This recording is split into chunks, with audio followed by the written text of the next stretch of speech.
This video is brought to you by Captivating History. Get ready for a brief introduction to the history of France.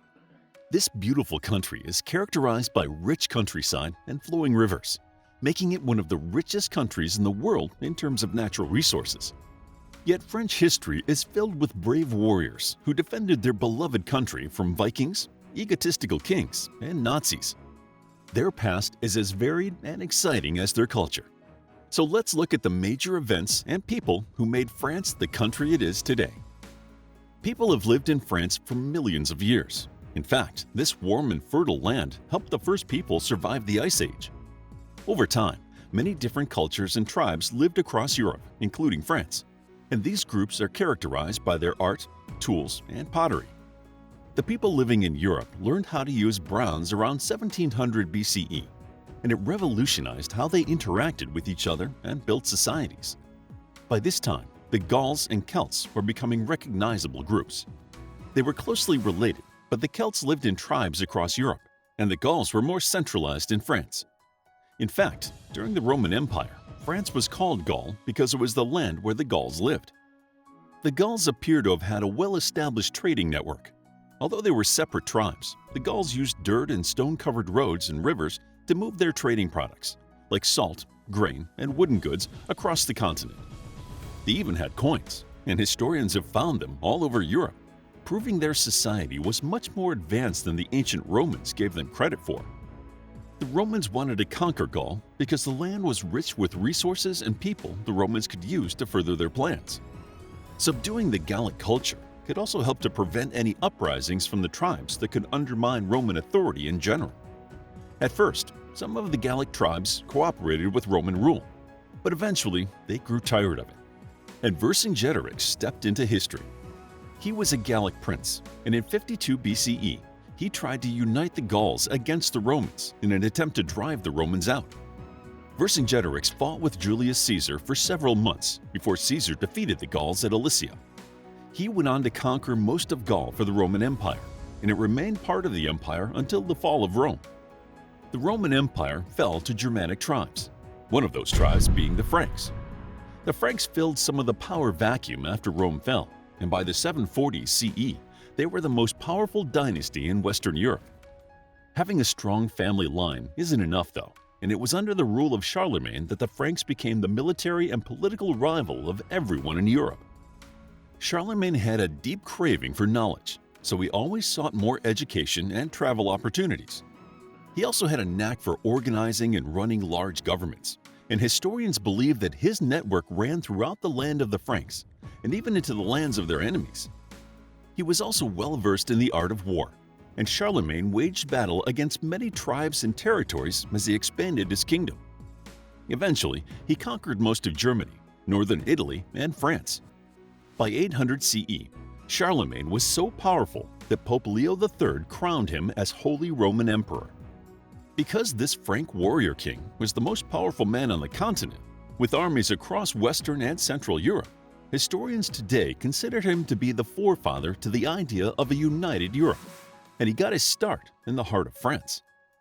After Charlemagne died, his kingdom was divided among his descendants, which is where some historians believe we get the boundaries between France and Germany today. His heirs fought with the Vikings for France, and some of the Vikings settled in Normandy as part of a treaty between the Viking leader, Rollo the Walker, and Charles III, a descendant of Charlemagne. William the Conqueror was the Duke of Normandy and a descendant of Rollo the Walker, and he launched the last successful invasion of England in 1066 CE, as he fought to claim the English throne. For several centuries afterward, the English and French cultures merged, and the kings of England ruled over half of France, either directly or through marriage. All of that changed during the 100 Years' War. The war started because the English attempted to claim the French throne for themselves. Although the English already ruled about half of France, the French king still refused to abdicate his throne and power. A war began that lasted over 100 years, but the fighting was on and off again. In the 1420s, the war was going badly for the French. The English were led by King Henry V. He was a strong warrior. The French were led by Charles VII, who was struggling to hold the armies of France together under the English onslaught. Into this tumultuous time stepped Joan of Arc. She believed that she had seen visions from God, directing her to go to Charles VII and tell him to drive the English out of France.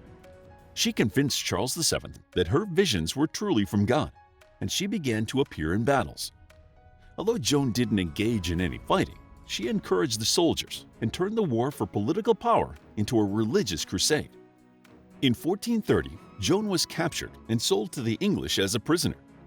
They viewed her as Satan's agent, and after trying her for heresy, they burnt her at the stake on May 30th, 1431. Joan of Arc has since become a saint in France, remembered for her bravery in helping the French finally win the 100 Years' War.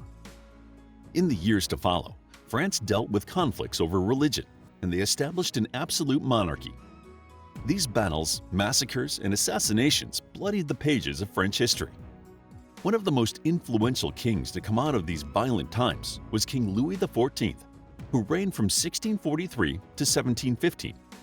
Though remembered as a trendsetter, he was a king who could not rule independently, having become king at the age of 4, so he had regents helping him until 1661. When he finally took the kingship for himself, he abolished the role of the chief minister and took all governing power for himself. His ability to hold sway in court and across the nation earned Louis XIV the nickname the Sun King, because everything revolved around him.